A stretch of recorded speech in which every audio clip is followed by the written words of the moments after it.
Hi mga mare, another day, another mini vlog. Panibagong araw nga na naman mga mare, panibagong mini vlog nga na naman tayo for today's video. At dahil malapit nga na naman ang pasukan ngayon mga mare, nag-umpisa na rin ako mag-unti-unti maglinis dito sa bahay at inumpisahan ko rin dito sa sala namin. At maalikabok na talaga yung mga display namin dito mga mare, kaya kailangan ko na talagang maglinis at nag-umpisa ako dito banda. Medyo binawasan ko na rin talaga yung mga laruan ni Jella dito mga mare at unti-unti rin ako nagtatapon.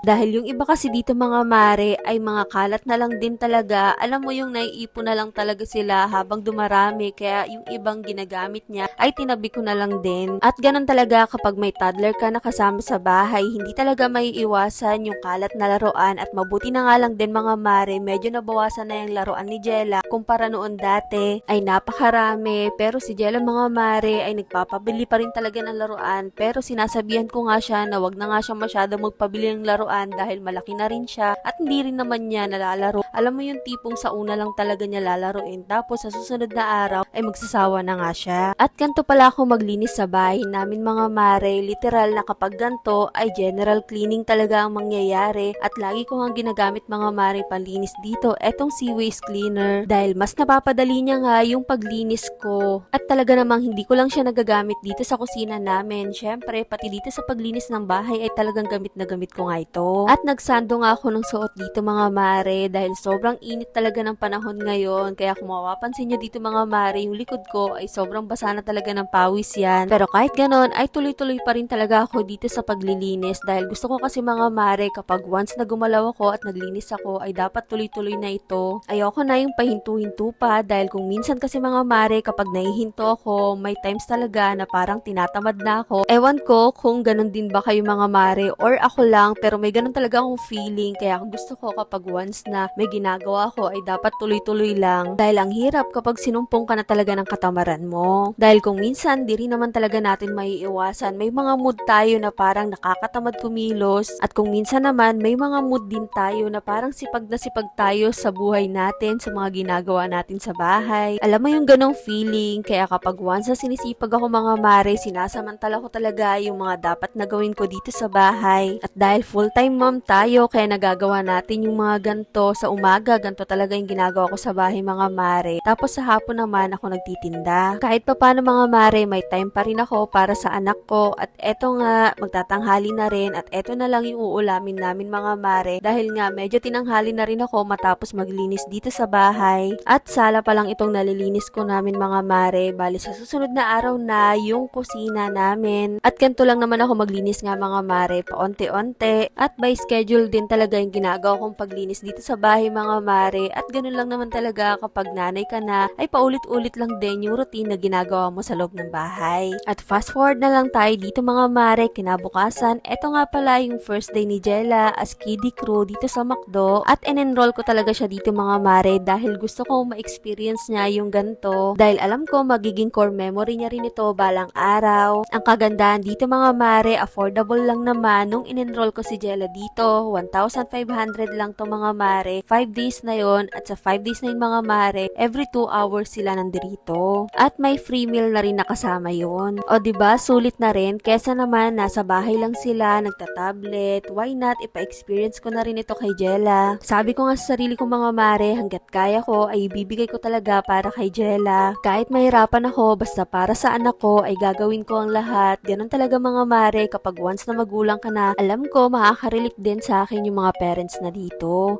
O siya, hanggang dito na lang muna mga mare.